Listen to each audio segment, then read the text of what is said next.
అది కొండందవి ఎలకలు పట్టినట్టు చూసా. క్యాబినెట్లో మన సారాంశం అయితే ఏమీ లేదు. 5 డిఏలకు బదులు 5 డిఏలు ఇవ్వాల్సింటే 1 డిఏ ప్రకటించారు. అదేం చెప్పుకోవాల్సినంత గొప్ప విషయం కూడా కాదు. వాళ్ళు ఏంది ఎలక్షన్లు అప్పుడు వాళ్ళు ఇచ్చిన ప్రామిస్ ఏంది, పెండింగ్ డ్యూస్ అన్నీ ఇచ్చేస్తామన్నారు ఎంప్లాయీస్కి. ఇప్పటిదాకా 19 మంత్స్ అయింది, ఏమి ఇచ్చింది లేదు. సో ఇవన్నీ కూడా అవే కాదు. 2500 మహిళలకు ఇస్తామన్నారు ప్రతి నెల, అది ఇవ్వలేదు. 4000 రూపాయలు అన్ఎంప్లాయ్ యూత్కి ఇస్తామన్నారు ప్రతి నెల, అది ఇవ్వలేదు. రైతు భరోసా లేదు. ఈరోజు 2000 పెన్షన్ 4000 అన్నారు, అది లేదు. ఇట్లా అనేకమైనటువంటి హామీలు, వాళ్ళు ఇచ్చినటువంటి హామీలు ఇప్పటిదాకా ఏది నెరవేరుస్తున్నటువంటి పరిస్థితే లేదు. వాటి గురించి ఏమీ మాట్లాడలేదు, వాటి గురించి ఏమీ చెప్పలేదు. ఇది కేవలం 5 గంటల పాటు క్యాబినెట్ జరిగిందంటే ఏం జరిగిందో అనేటటువంటి ఎలక్షన్, లోకల్ పార్టీ ఎలక్షన్ల గురించి అని చెప్పిందంటే అది లేదు.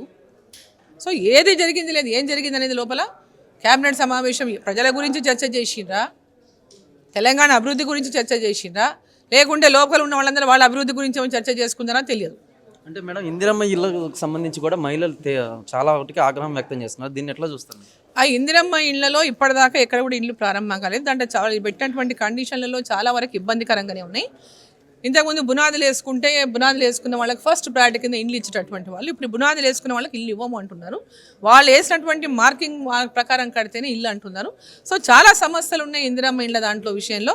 ఇందిరమ్మ కమిటీ ద్వారానే, ఇందిరమ్మ కమిటీ అని కాంగ్రెస్ పార్టీ కార్యకర్తలతో కమిటీ వేసినారు.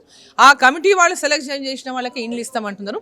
నిరుపేదలకు ఎక్కడ కూడా ఇండ్లు ఇవ్వడం లేదనేది కూడా పెద్ద ఎత్తున ఈరోజు ప్రతి గ్రామంలో కూడా ప్రజల నుంచి వస్తున్నటువంటి వార్తలు. సో ప్రజలకు ఇప్పుడు నిజంగా కాంగ్రెస్ ప్రభుత్వం చిత్తశుద్ధి ఉంటే నిరుపేదలకు మొట్టమొదటగా వాళ్ళని సెలక్షన్ చేయాలి. నిరుపేదలకు నిష్పక్షపాతంగా మొట్టమొదటి దశలో నిరుపేదలకు అందరికీ ఎంతమంది ఉంటే అంతమందికి ఇండ్లు ఇచ్చేయాలి.